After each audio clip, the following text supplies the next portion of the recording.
صباح الخير. كنت حابة أعلق سريعا على موضوع المعاشات.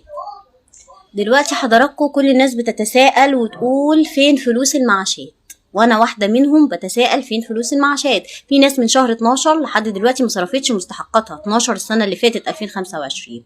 انتوا ازاي بتحطوا راسكم على المخدة وتناموا؟ بتناموا ازاي وانتوا عارفين ان في ناس مسنة بدل ما نكرمها في السن ده لا بنيجي على حقوقها؟ مش قادرين يصرفوا طبعا المعاش، مش قادرين يجيبوا علاجهم، مش قادرين يدفعوا ايجارهم، ولا ياكلوا ولا يشربوا، ولا ياكلوا ولا يشربوا. فحضرتك دلوقتي انا بعتبرها معلش سوري خيانة امانة.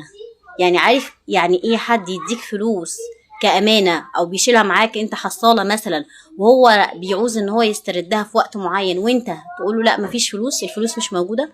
هي دي خيانة امانة؟ ولا ده سوري في اللفظ سطو مسلح من الحكومة مثلا على فلوس المعاشات، ولا ايه بالظبط؟ احنا عايزين برضو نفهم. اصل دي حقوق الناس وفلوسها اللي هم دفعوها مقدما بقالهم سنين، وانتوا كده اخليتوا بالعقد اللي بيننا وبينكم. احنا شايلين الفلوس دي معاكم امانه عشان وقت ما يجي ميعاد استحقاقها ناخدها. ما تقوليش بقى السيستم ومش السيستم، الكلام ده انتوا تحلوه، دي اخطائكم ودي مشاكلكم انتوا تحلوها. انا وقت ما اعوز فلوسي كواحد طالع على المعاش اخدها، واحنا كمطلقين وكأرامل قدمنا على معاش والدنا الله يرحمه عايزين اسمه ايه ده المعاش ناخده. ما تقعدوناش 100 سنه عشان ناخد حقوقنا. عايزين نفهم فلوس المعاشات راحت فين، لان في اقاويل كتيره جدا بتتردد على الموضوع ده، انا مش حابه اخوض فيها، احنا ملناش دعوه.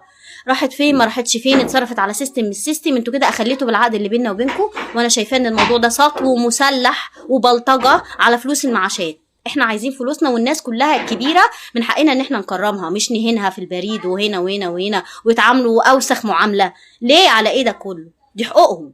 يعني هم في سن احنا مفروض ان احنا نروح بنفسنا ونروح نديهم المعاش، مش نعملهم المعامله دي ونقول لهم فلوسكم مش موجوده. فلوس ايه اللي مش موجوده يا حكومه؟